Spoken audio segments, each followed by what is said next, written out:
morning, beautiful people. Welcome to week 1 of the Thriving at Home series. So right off the bat, let me go ahead and tell you, this is not supposed to be a sermon. This is supposed to be me sharing with you how I'm thriving at home. And it's not just me, because I'm married to the wonderful Sherry, and so how she's thriving at home. But right now she's thriving by holding the camera, because we couldn't figure out how to get the camera to float and film us correctly with both of us in the water. Because as you can see, I'm in water. I'm thriving at home in a couple of ways. There are things that have been constant in my life that have brought me peace and joy and have just kind of been my grounding things. The first thing is music. I've always been able to ground myself with music. So one of the things that has happened just this week is I actually went and bought the parts to fix my guitar so that I could start playing again. I'm really rusty on the guitar. I'm mostly on keyboards. So that'll be fun, and it'll be another way for me to get in tune with things that help me. The second thing that has been a constant in my life is the thing that I'm in, water. From the time I was little, I was in water. It didn't matter if it was a mud puddle. I was going to play in it. I have always been drawn to water. And I was lucky because I grew up behind my granny, and my granny had a nice pool. And so I could just run down there and jump in that pool anytime I wanted to. When I hit high school, it was probably the first time I really started dealing with stress. Up until that point, I didn't really get caught up in all of the social games that teenagers play. But in high school, things got a little stressful. So when I would have bad days at high school, I would ride the bus home, and one of two things would happen. I would strip down to the undies and get in the pool, or fully clothed, I would walk down to the pond, get in the boat, row out to the middle of the pond, drop the anchor, and just sit there. I would even do that on days that weren't school days, honestly. I would take my favorite book, get in the boat, go to the middle of the pond, and just be out there reading, watching clouds, worrying about gators. I've just always had a connection to water. Water is something that speaks to me. As an adult, or well, maybe not an adult, because you start driving at 16. So around about there, it got to the place where when I had car keys, if things would get crazy, the first thought I would have would be to go to the lake and sit on the dock. And if I couldn't go to the lake, I was going to go to the ocean. It had to be one of those. I had to be near water. And I find that it's still true. The crazier the world around me gets, the more I want to be near water. I don't even know how to begin to explain the effect that water has on me, other than it's magical. I get in water and I let go of everything else. I float, I walk around, I watch clouds, I listen to the critters. I love water. And it's funny because when you think about it, I'm a pastor, and I'm a Christian pastor. And what do Christian pastors talk about a lot? They talk about Jesus a lot. And you know, Jesus, he had a thing about water. Jesus was baptized in water, walked on water, calmed a storm from a boat in the middle of water, turned water into wine, then used water symbolically and said all who are thirsty should come to me and drink because I'm living water. Water. This place, Monticello, Florida, before it was Monticello, Florida, was home to the Creek Indians. And the Creek Indians had a ritual called going to the water. And every morning at daybreak, a group of them would follow their spiritual leader down to the water, and they would fully immerse themselves in the water. Then they would rise up, stand in the sunshine. It was sort of symbolic of rebirth. And we see that throughout Hebrew scripture, through Jesus' teaching, that's present. The whole, go dip yourself in the river 7 times and you'll be clean. Go baptize yourself and then show yourself to the priest. Water is amazing. It's a source of life. It can be dangerous, but it can also be beautiful and peaceful and rejuvenating. I don't really know how I got lucky enough to be a water person, but I did, and I love it. And if you're not a water person, I'm sorry, I don't understand you. Water's my thing. I even have waves tattooed on my arm as a part of the sleeve that's the tribal look. Sometimes the most important thing we can do is find what speaks to us. And if it doesn't speak to us, maybe what it does is just silence everything so that we can just be, just exist. And that's what water does for me. I don't have to worry about the next audit I have to do. I don't have to worry about the next task, the next deadline. All I have to do is float. That's it. But floating is kind of funny because Sherry, bless her heart, she don't do so well with the floating. She does not thrive at home by floating. Not natural floating. She can do it on a tube, you know, but lay back and float, she can't do so good. But floating is like you have to trust that you're going to lay back, the water's going to keep you, you ain't going to go under, it's all going to be well. And sometimes that's something we all need to know.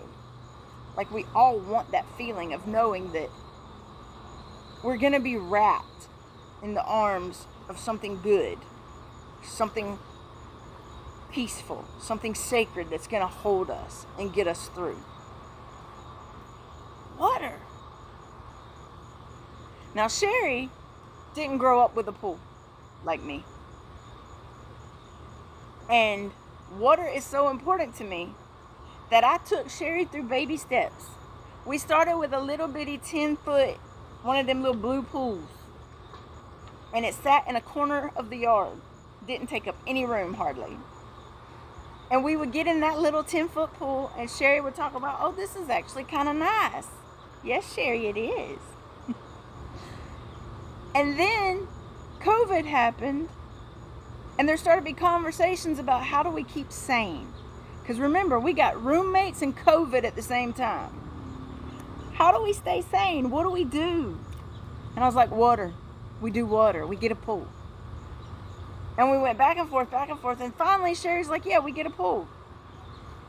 So Sherry is thriving at home in a few ways, just like everybody's probably having a few ways, different ways they're doing it.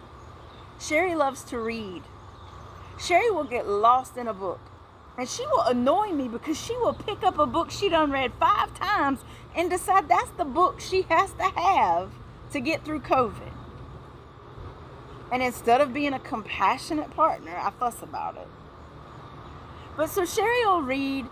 Sherry also likes to listen to music. She likes to play games. But she has now taken some of her coping mechanisms, some of her things that she does to get through, and she's blended it with my water. Sherry now gets in the pool in her float with her book and floats around the pool reading her book.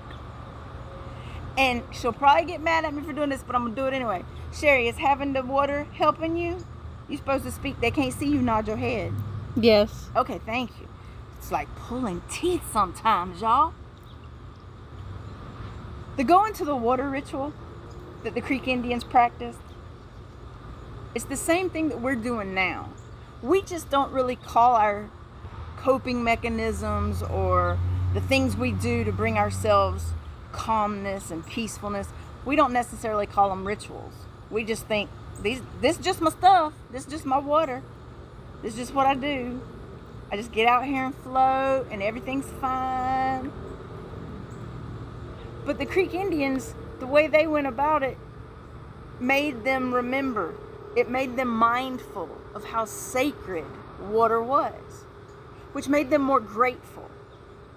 So maybe the other thing we're supposed to be doing right now, besides being sure to connect to holy in whatever ways work for us, maybe we're also supposed to be finding that spot that allows us to go, wow, this is a sacred moment. We have so much to be thankful for. We have so much to be grateful for. Because if I'm honest, it's easy for me to forget. It's easy for me to forget that I have so much to be grateful for when I'm just aggravated because I just can't seem to get through the moment. So here's my advice going forward. Give yourself space. Give yourself room to breathe. You don't have to accomplish everything in one day. Take your time. And if you're working a job and everything goes haywire on you and you need a moment, then take a moment. Go to the restroom. Take some breaths. Step outside, take some breaths. Do whatever you have to do to get back to where you need to be. There's so much going on in the world around us. And sometimes it can seem very, very dark. So Genesis chapter 1, verse 1 says, in the beginning. And then in verse 2, it's talking about how the earth was bare and that it was under the deep. It was under the ocean. But that the Spirit of God moved over the water. It hovered over the water and the water moved and the earth came into being. The land rose up. That's the creation story. Maybe we feel like we are under the deep. Maybe we feel like we don't even know if we're ever going to see light again. Spirit is still flowing. Spirit is still there moving like waves in the ocean. Spirit is still with you. Even when we may not necessarily be able to feel it, see it, or know it. In those moments, do your going to the water ritual. Even if it ain't really going to the water. Do your thing.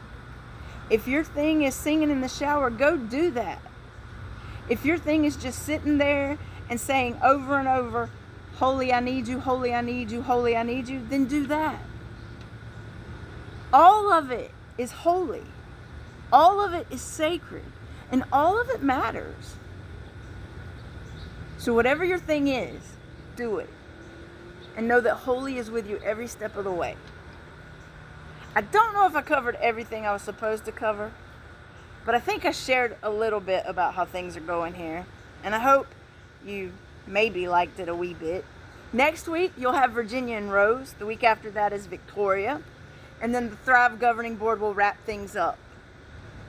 I want to thank all of them for agreeing to open their homes to us and share with us what they're doing to keep well, mentally, emotionally, physically, spiritually. It's not an easy thing sometimes to share these types of things. So as they do share, please be sure to thank them and tell them how much you appreciate them, because it took a lot of courage for them to say yes. And I really appreciate them doing that, and I thank them from the bottom of my heart. I will see you, all of you, well, technically you'll see me. I'll read your comments after, in 3 weeks, on September 13th. Is that 4 weeks or 3 weeks? Whatever. I'm going to be live on September 13th. I love you. Take care of yourselves. Check in on one another. If you have an emergency while I'm on vacation, you call me, text me, message me, whatever. If you have stuff happening that's not an emergency, post it in the group, send an email to mccthrive@gmail.com, and somebody will get up with you. Someone will get in touch if they need to. Just make sure you let somebody know if you need something, because we're all in this together, and we can all go to the water together. Be blessed, my people. I love you.